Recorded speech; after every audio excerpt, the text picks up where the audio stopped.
अस्सलामुअलैकुम प्यारे बच्चों और मेरे प्यारे भाई बहनों। तो एपिसोड 2 में हमने रोज़ा और ज़बान की इम्तिहान देखी थी। आज हम एपिसोड 3 देखेंगे जिसमें नमाज जो सिर्फ शरीर से पढ़ी जा रही थी।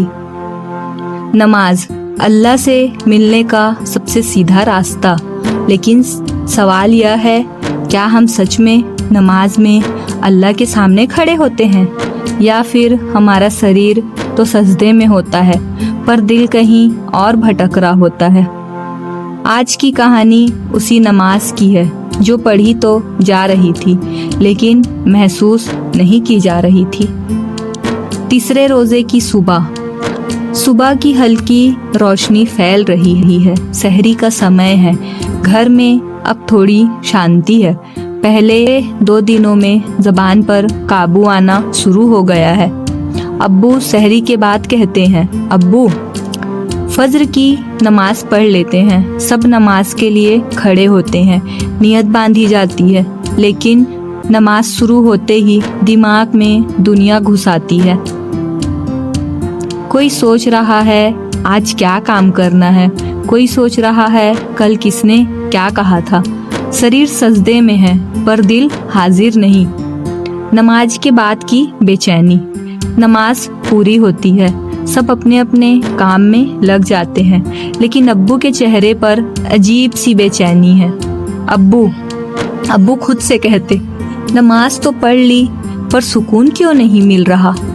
अम्मी भी रसोई में खड़ी है, लेकिन दिल कहीं और है। जब नमाज सिर्फ आदत बन जाए तो सुकून रूठ जाता है।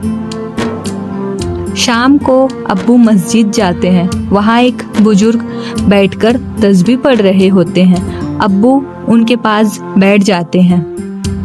अब्बू, चाचा नमाज पढ़ते हैं फिर भी दिल बेचैन रहता है।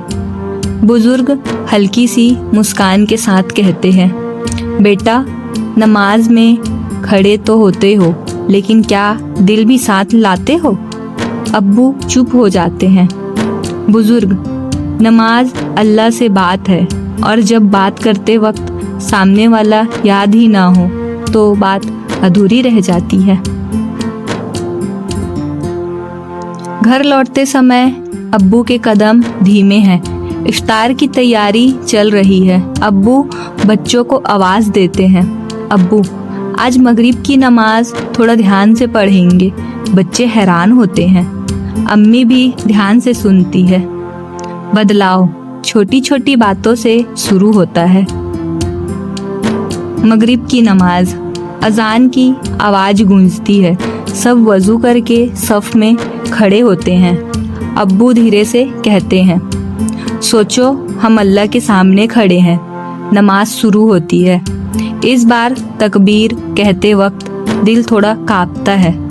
सजदे में आंखें नम हो जाती हैं। जब इंसान दिल लेकर सजदे में जाता है तो सजदा भारी नहीं लगता, हल्का कर देता है।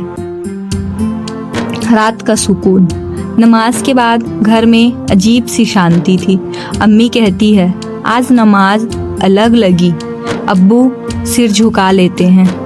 आज पहली बार लगा कि सच में अल्लाह के सामने खड़े थे। छोटी बेटी मुस्कुराती है, बेटी तो आज हमारी नमाज अल्लाह तक पहुंची ना। अब्बू दुआ में। सब हाथ उठाते हैं। अब्बू, या अल्लाह हमें ऐसी नमाज दे जिसमें हमारा दिल तेरे सामने झुका रहे। जब नमाज जिंदा हो जाती है तो इंसान खुद जिंदा हो जाता है। रात गहरी हो चुकी है। रमज़ान आगे बढ़ रहा है और अब इस घर में नमाज सिर्फ फर्ज नहीं रही, लेकिन अभी एक और रिश्ता बाकी है, कुरान का रिश्ता, जो अब तक सिर्फ अलमारी में बंद है। कुरान जो सिर्फ अलमारी में रखा हुआ था। अगर यह कहानी आपके दिल को छू रही है तो वीडियो को लाइक करें, शेयर करें और चैनल जिक्र एंड फिक्र को सब्सक्राइब करें। मिलते हैं नेक्स्ट एपिसोड में जो है कुरान जो सिर्फ अलमारी में रखा हुआ था। अल्लाह हाफिज़।